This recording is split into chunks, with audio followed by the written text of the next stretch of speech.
So what? We don't do the national budget because mas importante ABS. We don't do the Taal relief kasi mas importante ABS. Bakit ang Channel 5 at Channel 7 wala masyadong reklamo? Halos wala nga eh. At na-approve ka agad. So wag nyo isisi sa amin bakit mabilis sila. Tignan nyo bakit yung sa inyo naiipit. Baka naman may kasalanan din kayo. Diba? 2019 election. How many shows did you have on the case of me and Lani? 4, no? You only invited us once. 3 times kalaban namin. So walang bias kayo doon. Media can make or break political careers. And in 2010 and 2016, yan ang allegation sa ABS CBN. Na nakialam kayo kung sinong gusto nyo maging presidente. Sa akin personal opinion ko, kung kinumpare mo yung hearing natin sa Senate, nagpila kung gaano kagaling ng ABS CBN eh. Remember, your franchise was pending between the 16th Congress since 2014. For 2 years, once lang sila nag-hearing. Panahon ni President Aquino yon. Okay? Liberal ang majority nun. Wala naman kayong sinabing dinidribble ng mga liberal yung franchise ng ABS. In the 17th Congress, 3 years, hindi rin na-take up. Wala naman nagsabing dinidribble. So ngayon, sinasabi, just because kaming dalawa ni Chico ay mahilig mag-basketball, dinidribble namin. You know? I respect people who think that way, but it's absolutely not true. I watched one time sa inyong broadcast. Bakit ang 5 at 7 ay mabilis na pasa? Ibabalik ko ngayon sa management ng Channel 2. Kaya sinabi ko mag-soul searching kayo. Bakit ang Channel 5 at Channel 7 wala masyadong reklamo? Halos wala nga eh. At na-approve ka agad. So wag nyo isisi sa amin bakit mabilis sila. Tignan nyo bakit yung sa inyo naiipit. Baka naman may kasalanan din kayo. Diba? And that's why tayo mag-hearing. Para malaman natin kung meron o wala. So if it's just the natural friction between politicians and the news, then we should grant the franchise. But if there are violations of law that threatens our democracy, then the committee or the Congress has to do something about it. Yes, go ahead.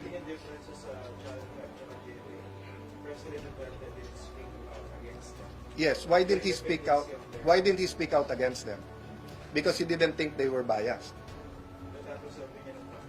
No, it's not one person, Christian. Let me ask you this question. 2019 election. How many shows did you have on the case of me and Lani? 4, no? You only invited us once. 3 times kalaban namin. So walang bias kayo doon? Si Swansing, mag-asawa, congressman from 2 districts, you didn't have a hearing about them. Yung Albano, mag-asawa, you didn't have a hearing against them. So are you saying to me now there was no bias there? Bias in that particular respect. 4 shows, 4 shows. So you don't think that I should ask that to you during the hearings? Para makasagot ka rin at makavent din ako nung angle ko. GMA 7 did not have 4 shows. I don't mind criticism. I get criticized every day. Diba? But I mind bias. Because media can make or break political careers. But media should be neutral. You should not be for or against any speakership candidate for any candidate sa distrito.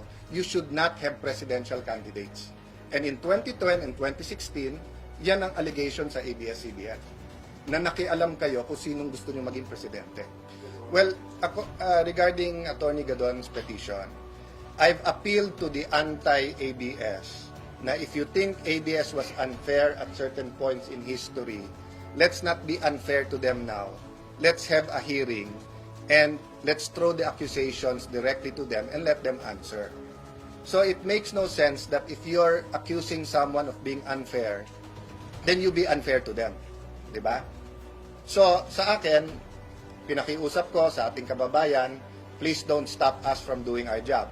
But it's his right. He's a lawyer. He's a citizen of this country. He didn't take my advice. Gusto niyang masara kagad ang ABS.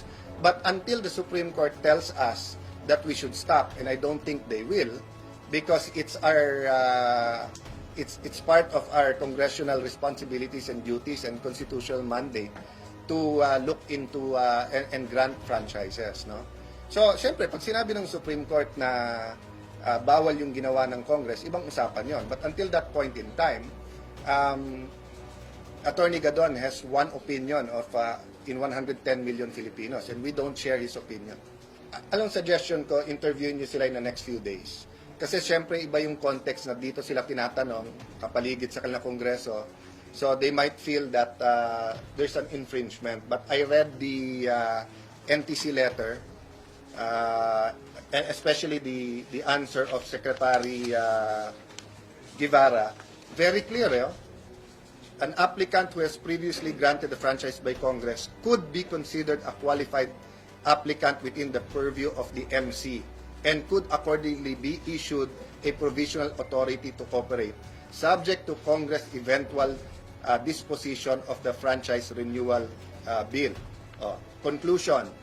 Based on the foregoing discussion, there is sufficient equitable basis to allow broadcast entities to continue operating while the bills for the renewal for the respective franchise remain pending with Congress.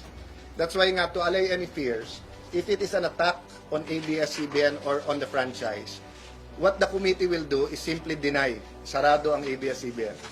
Di ba? We will not go through all this effort and these news cycles just so that isara. No. We are sincere in wanting credible, fair hearings, objective hearings on this. So personally, I don't see any reason for ABS to stop broadcasting when we go on break or when the franchise expires, no?